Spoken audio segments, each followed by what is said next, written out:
Hi G4 faithful! You might be wondering what the hell I'm doing outside of free play and Ultra Postal. Well, I figured I'd make this video to explain that, because I shouldn't have been taking a year to make a new episode of free play. So, explaining time, yay!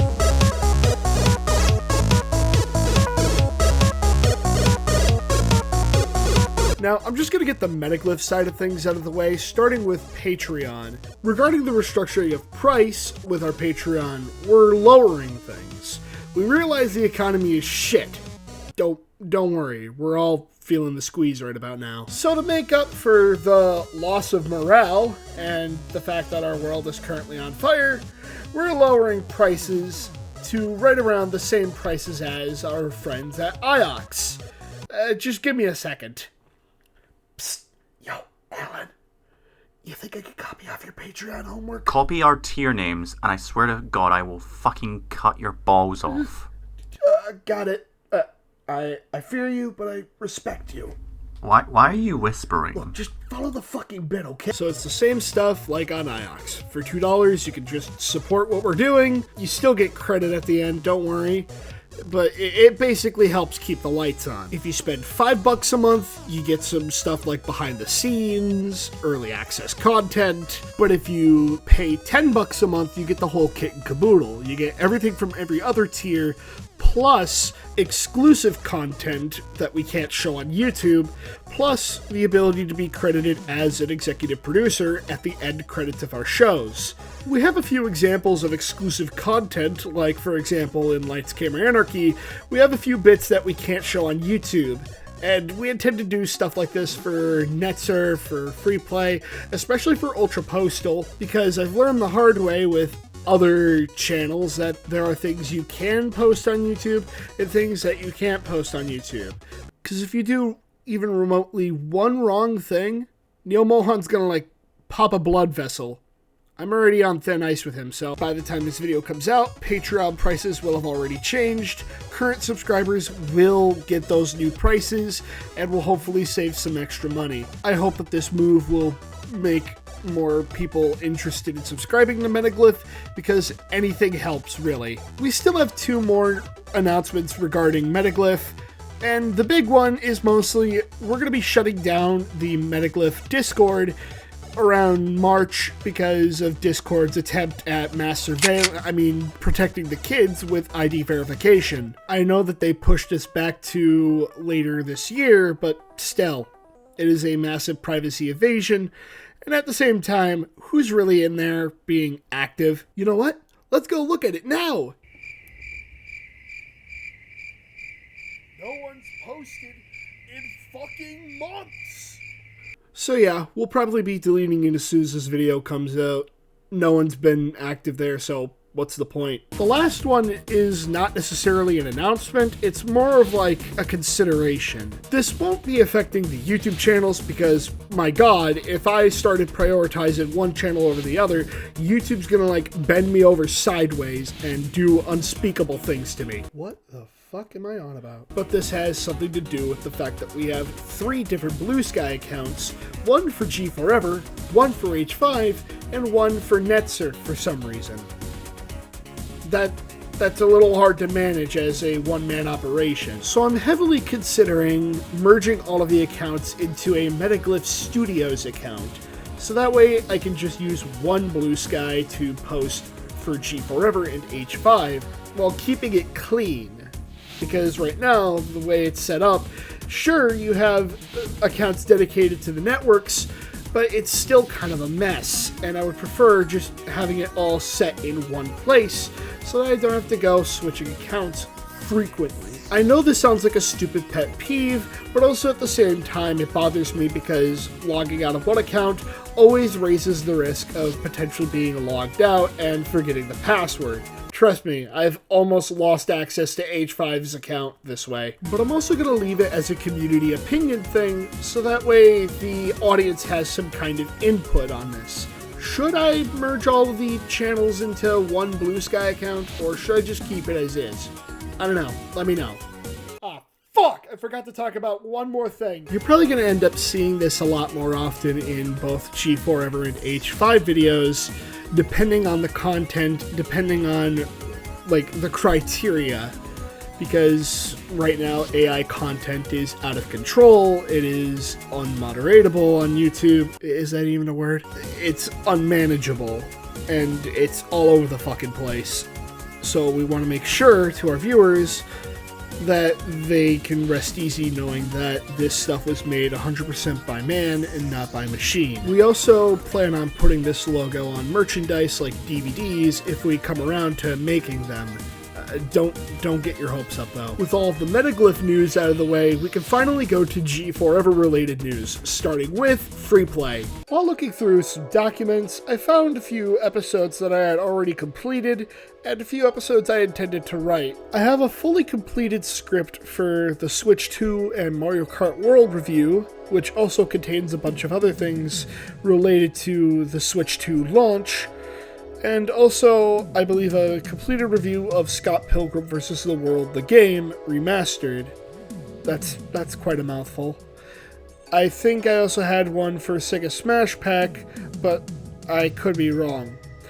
There were some other episodes that were going to be made, but given the current condition of some people on the team, I don't know if I'm going to be getting those episodes anytime soon, and that's perfectly fine. I can be upset about it, but it's perfectly reasonable because not everything goes to plan, and again, that's fine. I just gotta focus on my own thing, which is what I'm currently doing with this show. I do intend to take requests as well. Like, now that I have an Xbox, I intend to review Conquer Live and Reloaded like somebody requested. I just need to find the time and place for all that stuff, and also properly write things so I don't go off on tangents. I'm considering making a request poll for certain games on the $10 Patreon tier, but I also want to make it so that way people can actually get their input in without having to pay a pretty penny. So I'm going to discuss it with the team before going forward with any plans. And at the same time, I may also try and disclose whether or not it's emulated, like, say, a game I don't own on a different console or something, but I've modded all of my consoles, so I should, in theory, be able to play on actual hardware. But whenever I can't, I'll either look for the PC version or disclose on screen that it is recorded on an emulator. In some cases, I may do so for better quality, like, say, on PSP games, because while I have the AV converter kit, it's, like, PSP games are in, like, a certain screen ratio that, like, looks terrible on the capture card.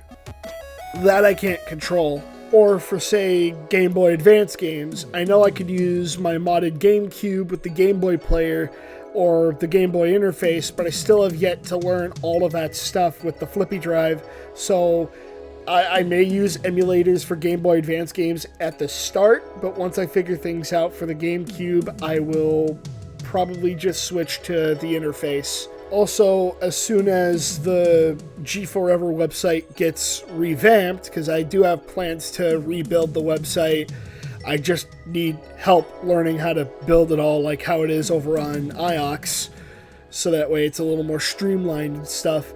I will be getting web exclusives out a little more frequently. I'll get written reviews out a little more frequently, so that way no one has to wait for a big episode of free play.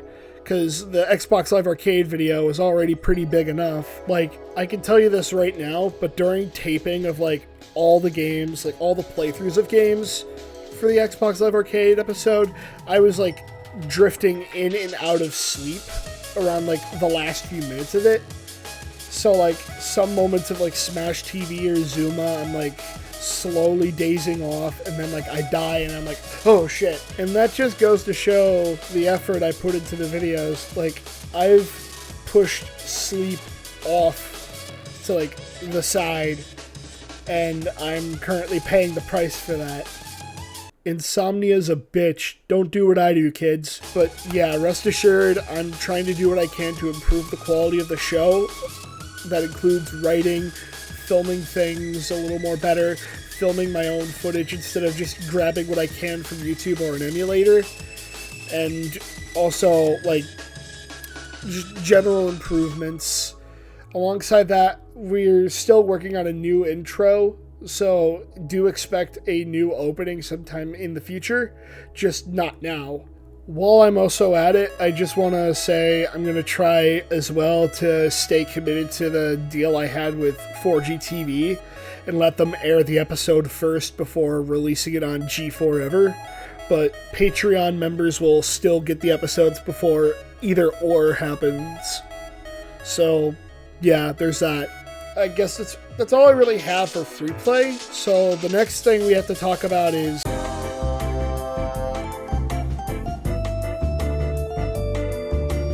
So I'm going to keep it $1.50 with you, but during the middle of production, I kind of just like lost interest.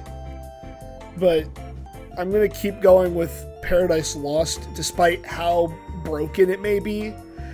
But expect a lot more crashes and a lot more jokes about the game crashing, because for some reason the engine that Postal 2 is based on is a lot more unstable in the recent editions than it is with the original Postal 2. Like, with Postal 2, you'll get an occasional crash, and it's not so bad because it's like a rare once-in-a-blue moon. But with Paradise Lost and Apocalypse Weekend especially, just expect it to happen.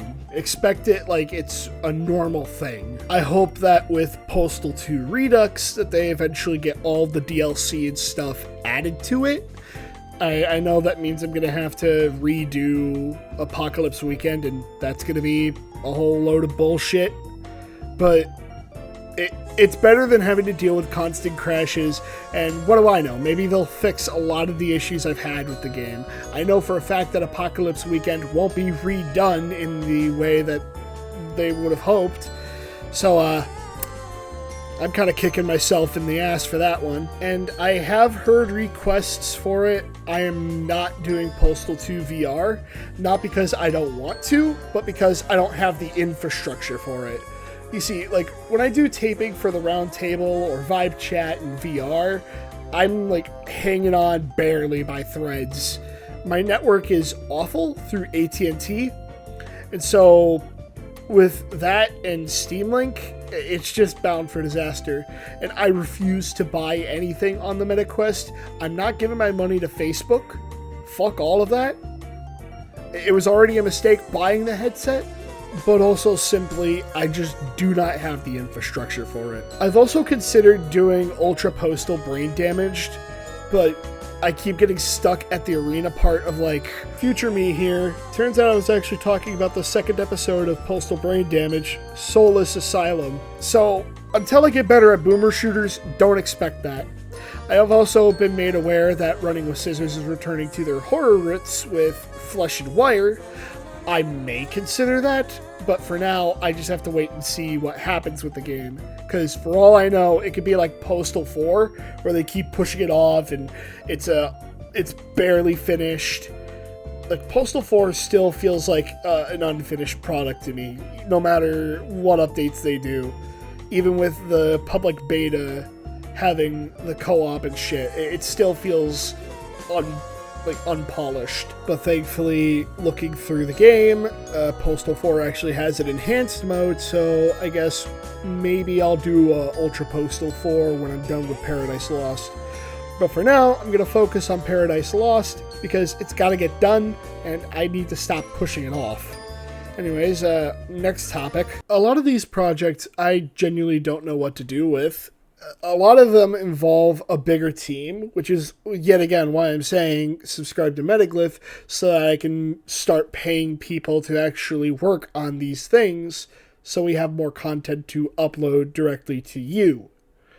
For now, a lot of it is stuck in a state of limbo.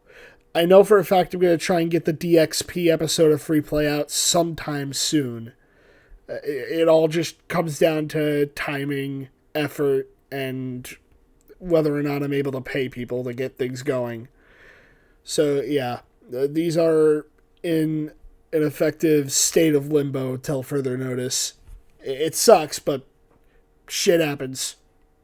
Okay, next network. I'm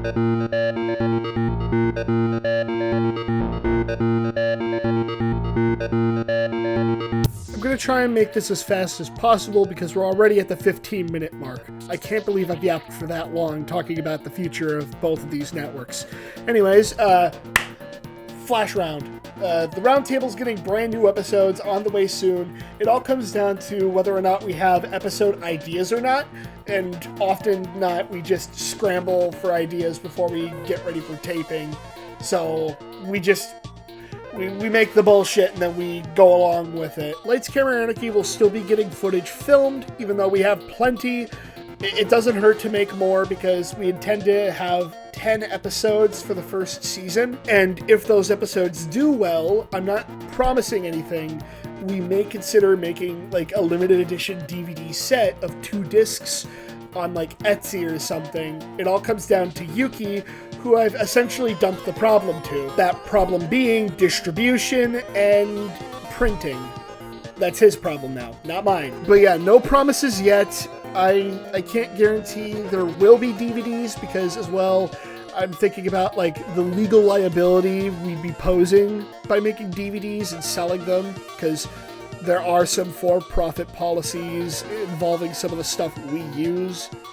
It'd just be shitty, and we personally also don't want to get sued. Mostly because we don't have the money for lawyers or legal fees. That would immediately just be a losing game for us, and personally, I would like not to lose this channel to a lawsuit. G4EVER is already like a thin ice operation because Versant could very easily rail us in court. That sounded gay, I'm sorry. Regarding NetSurf, I've already discussed on the account that Olin, or Random's Crazy Train, will be joining the show as a future host, but I will also announce that Squeaky, a personal friend of mine, is joining the show as a host too. I will be providing scripts to them as soon as I possibly can. I'll just do the editing work and get those episodes out to you as soon as possible. I still have plans for NetSurf despite some things happening, like a certain episode, but enough of that. Toon Talk. I know that me and OTVN, or Olin, are still going to be working on the show.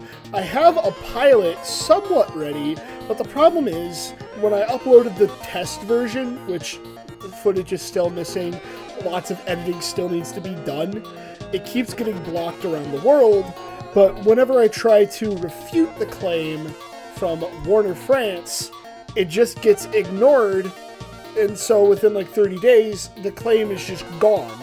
But I fear that I'm not completely out of the woods, because if someone actually from Warner France notices the like supposed copyright abuse, the video could get struck.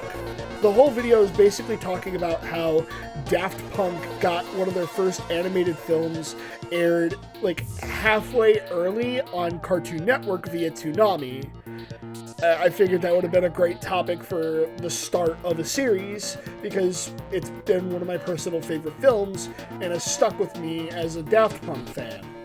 I will try and get more details out to you as soon as I possibly can, but as far as I'm concerned, I'm either going to try and keep editing the video, or I'm just going to scrap it and start over and see what I can do with a new clean slate. I also know Olin has plans for Toon Talk episodes, like he has his own saga of episodes that he plans to make called The Tunes That Time Forgot. I know for a fact that some episodes will be based around Cartoon Network, some will be based around Disney, some will be based around like Nicktoons, some will even be based around MTV and Adult Swim. It all comes down to what we plan on doing, and hopefully we can get episodes to you as fast as possible. Now, let's talk about Snowball Coast to Coast. Currently, I have no idea what I'm going to do with the show. We have one episode written, and it's an episode where they're all waiting outside an Applebee's because they rented the restaurant out for free food to celebrate the launch of the show. But as far as I'm concerned, nothing else got done because, well, lack of direction, really. But if we did get episodes written, we'd still have to figure out, like, animation and stuff. And I know that I have some people on standby that may be willing to do animation, but that's a very hard maybe. At the same time, I might have to wait until we're fully funded so I can pay animators and storyboard artists to figure out what we can do with this show. I know for a fact we're going to try and go for 15-minute segments instead of like half hours, but some episodes may be two-parters or half-hour specials if it calls for it. For now, we're just currently weighing our options and figuring out what to do with the show. I guess the last thing I need to say regarding H5 is Vibe Chat, and we already made the statement public on our social media, but we may as well talk about it here to get it out of the way regarding Tales of Terror being pushed back to 2029. Now, I know that sounds like a really long time, and it is, but it mostly comes because we had to fire someone on the team because of actions and conduct, and that resulted in us pushing the show, like the release, back because they were one of the leading writers of that episode. So now we have to find another lead writer for one of the stories, otherwise we're just going to cancel the project outright. Again, it also mostly comes down to lack of direction as well. But for the most part, it's like we're trying our best here, and it's obviously not working. So we're going to try and work hard on Tales of Terror, but if all else fails, we can always just hit the big red button and cancel it. So, yeah, a big apologies to those who are really looking forward to watching it in 2027. Things happen beyond my control, and I hope it doesn't happen like that again. On a different note, we hope to return to basics with Vibe Chat as well, and we should be filming something like a Left 4 Dead thing soon, so keep your eyes peeled for that. But outside of that, I think that's pretty much everything I have to say regarding Metaglyph content. To sum it up, lowering the Patreon prices and fixing social media, adding a new logo at the end of all of our productions. G4EVER is going to get both free play and ultra postal stuff prioritized, and Cinematech as well. I forgot to mention that. Yuki's going to be working on some episodes, so keep your eyes peeled for that too. And then for H5, it's just the same old, same old. We're trying to get things going. Also, quick shout out to my man Alan Buzzy for his help. You can check out all of his stuff and the new things coming soon to ioxtv.co. They got a blog, they got an actual proper website where you can watch videos directly on the site. You don't need YouTube or any of that crap. Unless an episode's age restricted, then there's nothing they can really do there. Just check it out, give them some support, especially because IOX might be the future of indie animation as we know it. Because right now, with mergers and shit, the market sucks. But anywho, that'll do it for this video. I'm Toonami Guy 99, signing off, shebang.